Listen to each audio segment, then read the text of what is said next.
Greetings everyone, my name is Wounded Whales, and I am giving you another Guild Wars 2 gameplay today. If you notice, I am on my PvE Asura. Today I'm going to be showing you my build for the Season 6 Guild Wars 2 ranked PvP, which starts tomorrow, by the way.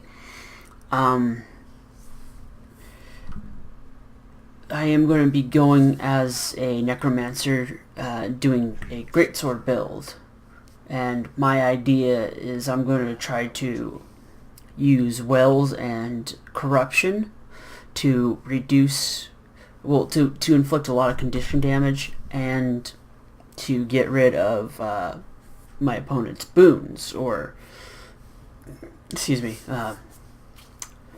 any buffs that they might have. So I'm going to go into my build. Let me get out of action mode. I'm going to start off with my utility skills before I go look into my equipment and armor. First thing I'm going to do is consume conditions, which speaks for itself. It's a healing skill, and it also gives me the ability to remove one condition on me. But you know, the downside is I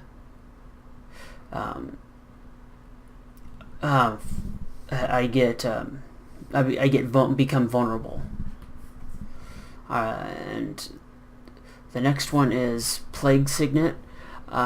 It's passive. This is non-active.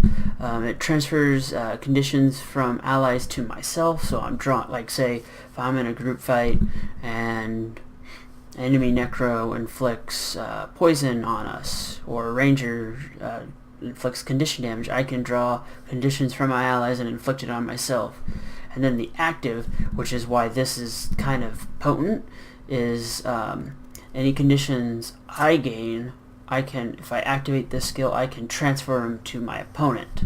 So like say all the, like any burning condition, any bleeding, any poison, I take that, and then I can, if I choose to activate it, I can say, hey, you know what, you get it. And then that's kind of going to be, I wouldn't say your main skill. I mean, you have a way to remove it. So it's not really going to kill you that quickly, because you have your 6, or your healing skill, which consumes a condition. Now, on to the next one, which is a shout called Rise. It allows you to damage foes around you, and when you damage them, you summon a minion called a Shambling Horror. And then additional horrors near each summon enemy struck. So essentially you get one, and then however more you get to summon them. And then they absorb damage. So essentially this skill allows for damage mitigation. So for each horror you summon, you get reduced damage, essentially. So if you're being hit hard by like DPS or something like that, just hit shouting, or use Rise, and you get Shambling Horrors, which then mitigate damage that you're taking, which allows you to tank a little bit more better. Which, not a guaranteed tank, but it allows you to survive a lot of fights, but not a guarantee. But no, not a guarantee like 5v1, which common sense shouldn't be 5v1. And then the next skill is Spectral Armor. This is one I pretty like, because you gain life force as you take damage, and when you gain life force, you can use your Shroud ability, and I'll get into that late in a bit. And then your ultimate is Chilled to the Bone. It allows you to pretty much freeze everyone in place, and you pretty much gain buffs for everyone you freeze. And it's pretty potent, especially when you're trying to escape, or if you have your group trying to focus down someone, you can hit this, freezes all the enemies, stops them from like any any skills, kind of it stuns them, but that's only for 2 seconds, and it has a very standard range. So, but what I like about this, in group fights you trigger that, like I said, freezes everyone. You can focus down the targets you need, depending on how coordinated your group is, and it's a pretty viable option. I guess, instead of, you could play around with this. This is just a good condition removal, buff removal build I looked into, and then Greatsword comes in the for anyone that hasn't played Guild Wars 2. Essentially, this comes in the Heart of Thorns expansion, which is one of the class specializations, which allows you to carry a Greatsword. And with that, you can use skill, pretty much just condition-based skills, damaging skills and all that. And now, Life Force, you can trigger Life Force at any time, your Lich form at any time, so long as you have points in your bar. Just simple hit F1 and you get skills that you gain. You get like Shroud skills, and depending on your specialization, you get certain ones. Like the Reaper gets their own specializations, which allows them to inflict more condition damage.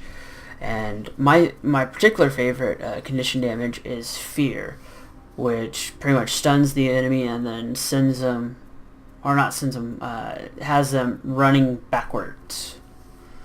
And pretty useful effect, especially when you're fighting on ledges or areas that, if you fear them and they start running backwards and they fall off the ledge, that's going to kill them. It's a pretty simple and cheap, easy way of killing someone. Alright, and then for my build, my equipment build, I'm just, obviously I'm going to be going with normal PvE. Nothing too special. I don't have, you get bumped up to level 80 when you're in the PvP area, sorry. And then, for my actual build, hold on, oh, whoops, right there, nope. My equipment, I'm going to be, like I said, running a Greatsword with 2 runes. One is Sigil of Hydromancy. Damn it. Oh. Yeah, nope. I forgot when I bought this. Where is it? Oh. Torment. So I'm going to go with Sigil of Torment. It gives you a 50% chance on critical to apply AoE Torment and increase the radius of 180 degrees. And then Sigil of Intelligence. Oh, actually, yeah, I guess that will work. Sigil of Intelligence, when you switch to this weapon, gives you a 100% critical chance rate. So you hit on your criticals, you can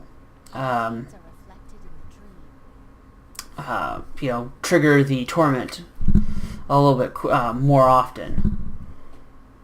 And then my second weapon set is a Scepter and Warhorn. One is going to be bleeding because you're going to be doing condition damage, and that's going to increase the damage you're doing and the duration. And then your Sigil of Ice increases the chance, because you have skills that do chill, especially your ult, Chilled to the Bone, which freezes and chills enemies. That will increase the duration, which gives you the chance to, like, you're chasing down someone, you can freeze them or chill them, and with that extended chill time, you can catch them up. They can't really escape unless they have debuffs, or buffs that remove debuffs or things like that. And then you've got my rune of scavenging, which increases with each stack, increases my condition damage and the chance I can do condition damage, or the extra skills I get when I do crit or condition damage. And then my amulet, it's going to be the Karen amulet, because I get the heaviest, or not the heaviest, the most points that I'm going toward, that it goes towards is my condition damage. So that means my poison, my fear, my poison, all that's going to be doing a little bit extra damage, especially when you combine it with my crits. The amount of crits I'm going to be doing, I can probably melt someone down. But, don't take my word for it. I still have to test this out. Again, for watching, please like and subscribe to my channel for future updates. And please be sure to check out Guild Wars 2. It's free to play. All you have to do is download the game. Base game is free to download. Just got to make an account. The only thing, if you want any access to all the current stuff, you're probably going to need to buy the Heart of Thorns. Heart of Thorns is available on the ArenaNet website, and it's really worth it. Also, please be sure to leave a comment in the tile section below. Tell me what you think. Tell me if there's anything you want me to play. Also, I will also have my social media in the description below, Twitter, Instagram, and Tumblr. And please be sure to have a good day, and I hope to see you guys in the next video. Alright, goodbye.